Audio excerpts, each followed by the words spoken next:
সিলেটের মোড়ে মোড়ে অদ্ভুত ফেস্টুন, আওয়ার দাদু ইজ কামিং। বিস্তারিত দেখুন প্রতিবেদনে।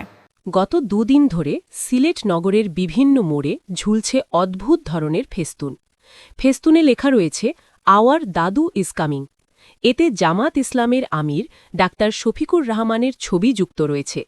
বৃহস্পতিবার বিকেলে নগরের জিন্দাবাজারে বৈদ্যুতিক খুঁটিতে চৌহাট্টা পয়েন্টের স্থাপনা সহ বিভিন্ন জায়গায় এই ফেস্তুন ঝুলে থাকা দেখা গেছে।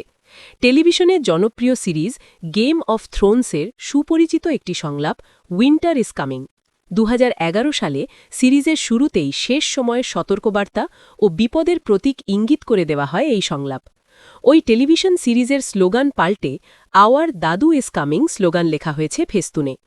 ছবিতে জন স্নোয়ের তলোয়ারের আদলে দাড়িপাল্লা হাতে দাঁড়িয়ে থাকতে দেখা যায় ডাক্তার শফিকুর রহমানকে। পুরো ব্যানারের পটভূমিতে তুষার ও নেকড়ের ছবি রয়েছে। আগামী শনিবার নির্বাচনী জনসভায় অংশ নিতে সিলেট আসছেন জামাত আমির ডাক্তার শফিকুর রহমান। ওই দিন বিকেলে নগরের আলিয়া মাদ্রাসা মাঠে জনসভায় বক্তব্য দেবেন তিনি। ওই জনসভা সফলে সিলেট জুড়ে প্রচারণা চালাচ্ছে জামাত। নগর জুড়ে লাগানো হয়েছে ব্যানার, ফেস্টুন, বিলবোর্ড। এর মধ্যে ওই অদ্ভুত ফেস্টুন নগরের বিভিন্ন মোড়ে টানানো রয়েছে। এতেও ৭ ফেব্রুয়ারির আলিয়া মাদ্রাসা মাঠের কথা উল্লেখ রয়েছে। আর নিচে লেখা রয়েছে দাদু ফ্যান ক্লাব। এ ব্যাপারে সিলেট মহানগর জামায়াতের আমির মোহাম্মদ ফখরুল ইসলামের সাথে মোবাইল ফোনে যোগাযোগের চেষ্টা করা হলেও তাকে পাওয়া যায়নি। তবে জামায়াতের একাধিক সূত্র জানিয়েছে এই ফেস্টুনের ব্যাপারে তারা অবগত নন। কারা এটি টানিয়েছে তাও তারা জানেন না।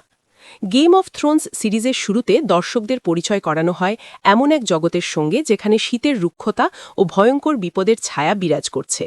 এই বিপদের মূল রহস্যময় শক্তি হল হোয়াইট ওয়াকার্স।